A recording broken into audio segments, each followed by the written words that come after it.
Hi, everyone. I'm Elaine Quijano. Thank you for joining us. The U.S. has surpassed 500,000 coronavirus deaths. That is the highest COVID death toll in the world. It is also higher than the combined American combat death tolls in both world wars. President Biden on Monday ordered flags at the White House to be flown at half-staff for 5 days. Earlier, he led the nation in a ceremony paying tribute to the lives lost. The people we lost were extraordinary. They spanned generations. Born in America, immigrated to America. But just like that, so many of them took their final breath alone in America. As a nation, we can't accept such a cruel fate. While we've been fighting this pandemic for so long, we have to resist becoming numb to the sorrow. We have to resist viewing each life as a statistic or a blur or on the news. We must do so to honor the dead, but equally important, care for the living, those who left behind. Meanwhile, the race to vaccinate has reached a new level of urgency. New strains of the virus continue to spread, and the U.S. is playing catch-up after last week's winter storms delayed vaccine shipments to all 50 states. 75 million doses have been delivered so far. More than 44 million people have received at least one dose, and more than 19 million are fully vaccinated. Carter Evans begins our coverage from Los Angeles. A somber day marked by silence. Tonight, President Biden and Vice President Harris are paying tribute to the 500,000 American lives taken by the pandemic. The people we lost were extraordinary. It's our fellow Americans, it's our neighbors, our friends, our mothers, our fathers, our sons, our daughters. As if nearly every single resident in the city of Atlanta suddenly vanished. Tonight, the bells tolled at Washington's National Cathedral, as they did when 200,000 died, then 300, 400, and now 500,000. The toll felt early on by Newark physician Dr. Chris Purnell. It's like the epicenter of the pandemic landed on me personally. She lost her father, a scientist, as COVID overwhelmed New York. Since then, she volunteered for the Moderna trial. I did a screen in my office and I said, Daddy, I've become a data point. And that was the best way I could pay his legacy forward. Tonight, the CDC is reporting at least 44 million Americans have received at least one vaccine dose. Nearly 20 million are now fully vaccinated. But delays persist from the storms that swept through the South last week and paralyzed major shipping hubs. And supply-related delays could keep coming as New York prepares to open a site in Brooklyn targeting minority residents. This nation does not have enough supply of the vaccine, period. Dr. Purnell has dedicated her career to helping underserved communities, inspired by her father. Do you believe systemic racism played a role in his death? Definitely. I want people to understand that, yes, it has been a staggering death toll, but it has been devastatingly disproportionate on Black and brown shoulders. For her, today is about reflection. Here I am on the front lines. We haven't even been able to properly grieve. I watched my father be buried through videos. Now, this particular vaccination site is located in a heavily Hispanic area of Los Angeles. And in the weeks since they've been open, they've given out 28,000 shots. But now they're ramping it up even further and preparing to give up to 6,000 shots a day. Elaine? As mentioned, more than 500,000 Americans have lost their lives to the coronavirus, and CBS News is learning more about who some of the victims were and the loved ones they left behind. Nikki Batiste has some of their stories.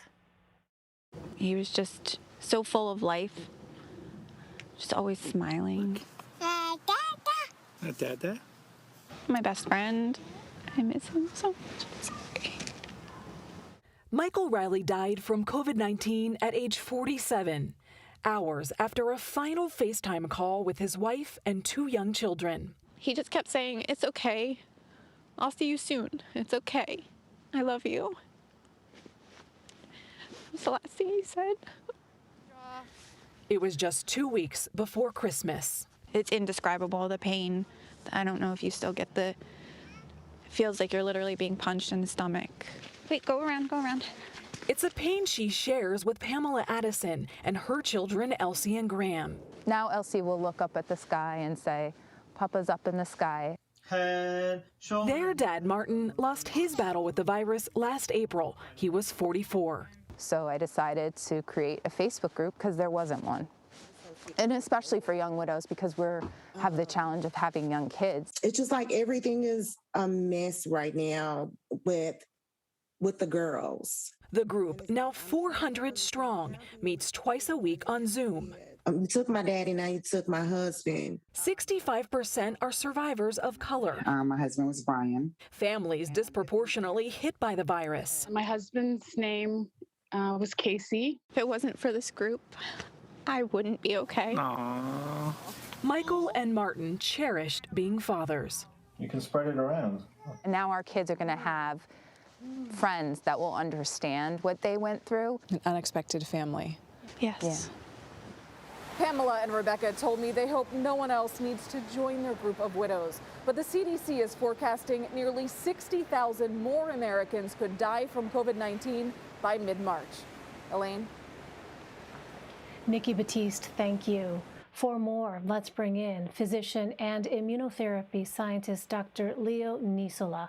Doctor, welcome. Good to see you again. So more than 500,000 deaths in the United States.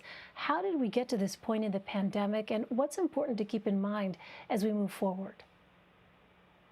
It's devastating. I love to come here and have some happy news to share, but 500,000 people that have left us in the past year is heartbreaking to us all. As President Joe Biden mentioned, they were people that had dreams. Some of them were immigrants that spent their whole lives trying to reach America and pursue their American dream, and unfortunately fell ill to this virus. So these numbers are tragic.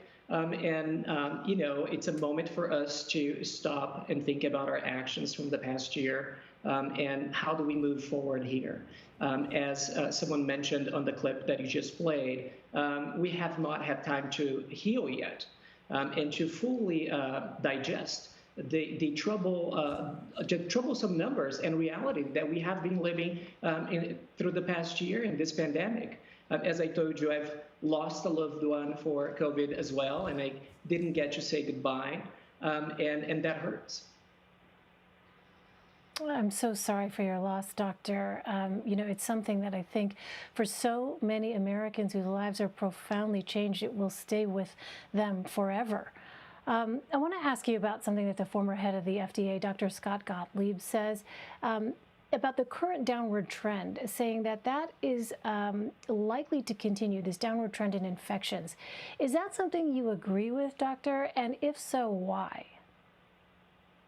Well, we have a couple of things in play here. Number one, as we are seeing this downward trend, cases are still really high. So I was a little bit concerned when I saw a lot of optimism online today in this very green moment. But also, I saw something else that caught my attention was that New York is planning to reopen movie theaters and allowing for indoor businesses to reopen. So one thing that I want to have a conversation about is if governors are trying to show that they are serious about saving lives, that they should not be considering reopening theaters, which are, we know, it's poorly ventilated. It allows for people to be sharing their air indoors and putting more people at risk. You see, the average citizen will walk around town and see a movie theater open and assume that it's safe. Let me be clear. There's no safety in movie theaters today. We still have a long way to go. As we've talked about before, priorities should be getting shot into arms and ensuring that the population understands the safety of these vaccines and are willing to be vaccinated. So at this moment, where we have a very large number of variants that are community spread already, and we have this grim milestone of over 500,000 lives, many of them who are from underserved communities and communities that were working in essential businesses to make sure our society functioned for the past several months. It seems to me disrespectful to allow movie theaters as your priority, as in a moment where we have not yet allowed fully kids to go back to school. We have not yet